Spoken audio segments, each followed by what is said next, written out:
Year 12, this is Ms. Mac again. So I realised actually I already done a video on the labour market model last year. By the looks of it, oh well, you've got two now. One's like me on the whiteboard and one's me with my screen. So this is something I did last night. I'm not very good at like drawing and talking at the same time, so I decided just to draw and then I'll explain what I've drawn. So what we have here is the labour market model, and what I want to show you in this video is what happens when you put a minimum wage on. Yeah, a lot. This is quite full on. There's a lot going on here. So what I want to do is talk through slowly the impact that a minimum wage would have on a labour market model. All right, and remember this is just a general any occupation type labour market model. So here's equilibrium. All right, now you note that I put W over P here. I decided just to push you a little bit here.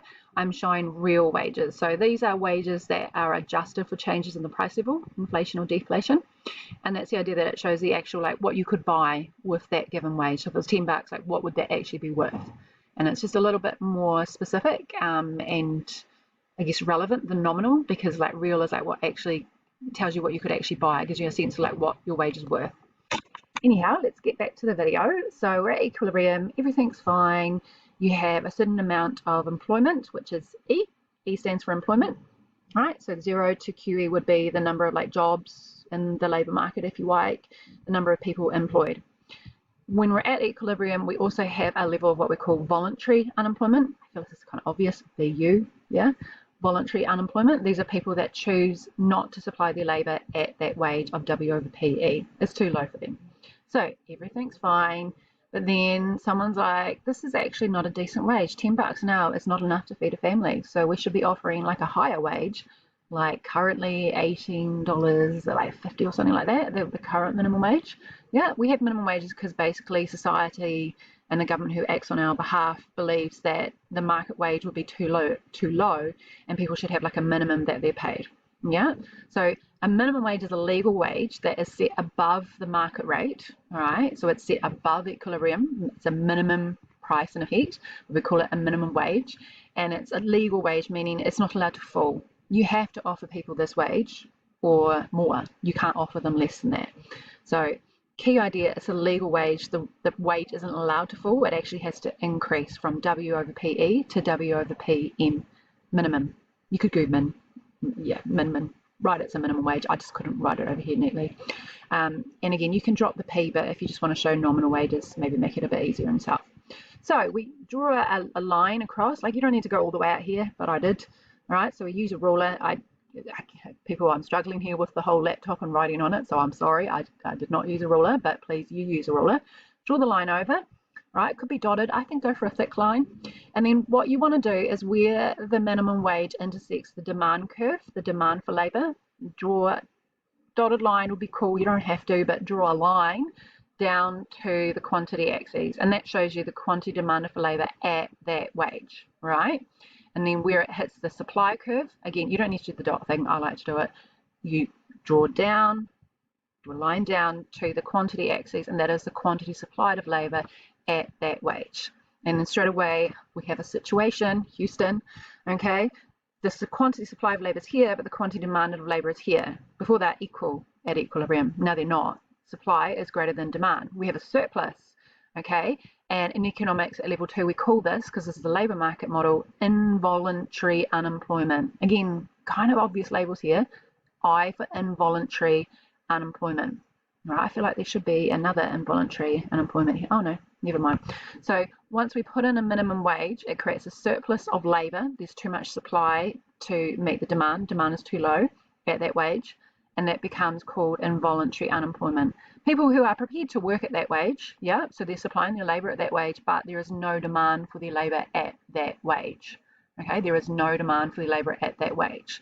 So they become what we call involuntary unemployed, and we call that IU. You can call it something else like B, C or something, but just need to maybe put a key, and it's saying like B would be unemployed, involuntary unemployed.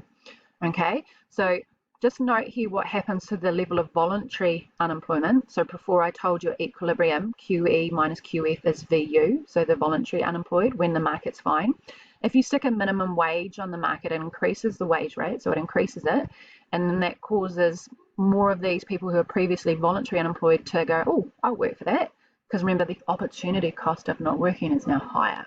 So in fact, what happens is the voluntary unemployment decreases from QE minus QF to QSL minus QF in this little bit here, the U dash, or like a 1 or something like that. Okay, so that's the new level of voluntary unemployment in the labour market when you put a minimum wage on it. And so it's kind of like weird.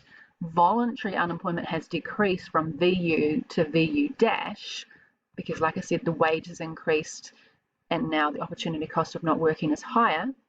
Okay, but we have actually created involuntary unemployment by introducing a minimum wage because it decreases the quantity demanded of labour and increases the quantity supplied of labour, creating a surplus, which is now involuntary unemployed, as in they would work for that wage, but there is no demand for their labour.